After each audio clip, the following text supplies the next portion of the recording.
El presente trabajo tratará sobre el concepto de la copropiedad en el derecho civil mexicano. Sin embargo, para poder comenzar a comprender es necesario primero dar una explicación acerca del concepto de la propiedad. La propiedad es definida por Rafael Lepina en su libro Diccionario de Derecho como el derecho de goce y disposición que una persona tiene sobre bienes determinados, de acuerdo con lo permitido por las leyes y sin perjuicio del tercero. El Código Civil Federal no define el concepto de la propiedad, pero sí define quién es el propietario, y dice que este es la persona que puede gozar o disponer de un bien con limitaciones y modalidades fijadas por las leyes. Vale la pena mencionar también que un ciudadano mexicano puede ser propietario únicamente de un bien o cosa que, según su carácter de pertenencia, se clasifique como bien o cosa de un particular. Es decir, y basándonos en la definición que aporta para ello Ernesto Gutiérrez y González en su libro El patrimonio, aquel bien que está sujeto a la propiedad privada o es susceptible de llegar a ser propiedad privada. Este concepto, en el cual no ahondaremos mucho en este video, se opone al concepto de bien o cosa pública, los cuales necesariamente pertenecen al Estado y por ende no pueden tener como propietarios a particulares. Estos incluyen, por dar algunos ejemplos, las aguas marítimas interiores y el mar, las presas y diques, las plazas, paseos y parques públicos, etc. Una vez habiendo comprendido el concepto de la propiedad, podemos exponer la copropiedad. Y la copropiedad existe cuando una propiedad sobre una misma cosa corresponde a varias personas, o siguiendo la definición del Código Civil Federal vigente, cuando una cosa o un derecho pertenecen pro indiviso a varias personas. La copropiedad existe, citando nuevamente a Rafael Lepina, en tanto la titularidad colectiva no se haya transformado, distribuyéndose en diferentes titularidades individuales, o en cuanto un bien con muchos propietarios no haya sido seccionado en porciones que pertenezcan a un solo propietario cada una.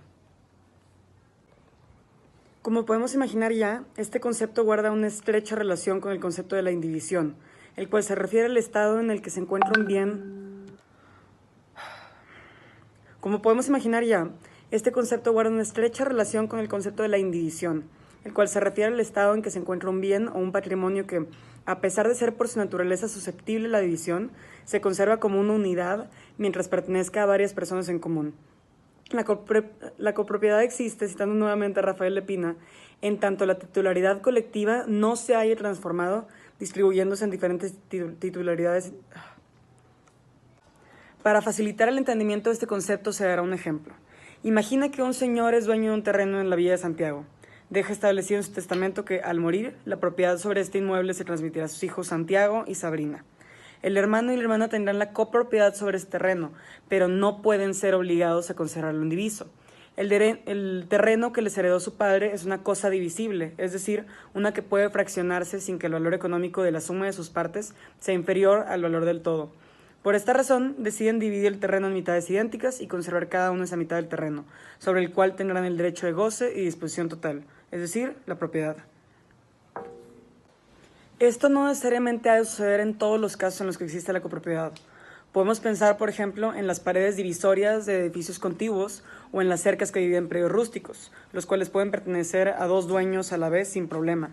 Sin embargo, y debido a que en materia de copropiedad rige el principio de que nadie está obligado a permanecer en la división, la copropiedad a menudo termina en la división del bien en cuestión. Este principio se fundamenta en el artículo 939 del Código Civil Federal, el cual declara que los que por cualquier título tienen el dominio legal de una cosa no pueden ser obligados a conservarlo indiviso, sino en los casos en los que por la misma naturaleza de las cosas o por determinación de la ley, el dominio es indivisible. Pero, ¿qué sucede si, según la determinación de la ley, el dominio sobre la cosa es indivisible? La ley continúa en el artículo siguiente. Si el dominio no es divisible o la cosa no admite cómoda división y los partícipes no se convienen en que sea adjudicada a uno de ellos, se procederá a su venta y a la repartición de su precio entre los interesados. Ponemos otro ejemplo. Imagina que el señor no hubiese heredado a sus hijos un terreno, sino su camioneta. La camioneta es una cosa indivisible, ya que su valor económico total solo existe en cuanto que la camioneta sea una unidad. En este caso existen dos opciones. Santiago puede pagarle a su hermana el valor de la mitad de la camioneta y quedarse con ella como el único propietario. O, de no ser así, pueden simplemente vender la camioneta y repartirse el dinero en partes iguales. Ya que mi compañera explicó el concepto de la copropiedad, podemos analizar ahora una jurisprudencia reciente que trata sobre el tema. Se trata de una jurisprudencia civil por contradicción de tesis entre las sustentadas por el primer tribunal colegiado en materia civil del tercer circuito y el octavo tribunal colegiado en materia civil del primer circuito. Explicaremos la primera tesis, la cual fue publicada en el 2010, y después de eso la contradicción de tesis, cuya aplicación es ahora obligatoria. La primera tesis se refiere al derecho a los frutos en caso de copropiedad. En este caso, el primer tribunal colegiado en materia civil del tercer circuito resolvió un amparo en el cual determinaron que, en el caso de que exista copropiedad sobre un inmueble y solo uno hace uso de este, en forma que produzca frutos, esto es un detrimento de los derechos del codueño que no hace uso del bien. Es decir, esto perjudica a la otra persona que no está disfrutando de estos frutos. Por esta razón, determinaron que, por razón de equidad de derechos del copropietario que no participa en la ganancia, este debería ser compensado o resarcido.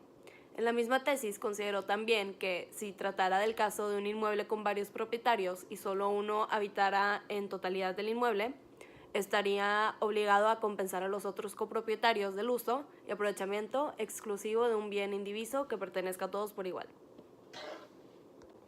En el ejemplo que ya se ha usado, esto significaría que si los hermanos Santiago y Sabrina tuvieran ambos derechos sobre el terreno de su padre y solo Sabrina se quedara a vivir en él, solo Sabrina cultivara la tierra y se beneficiara de los frutos del terreno, ella estaría obligada a pagar una compensación a su hermano, ya que él también es propietario del terreno. En el 2018, el octavo tribunal colegiado en materia civil del primer circuito determinó con una contradicción de tesis que esto no debería de ser así.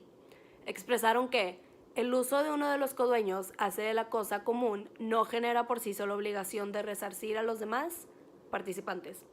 Es decir, en el ejemplo, Sabrina no tendría por qué pagarle a su hermano por aprovechar un terreno que pertenezca a ambos. Sin embargo, la jurisprudencia sí menciona que solo si pudiese demostrarse que el codueño que usa o aprovecha de la cosa común ha impedido que el otro codueño ejercite su derecho sobre esta, puede generarse la obligación a compensar económicamente a los demás con una demanda por daños y perjuicios.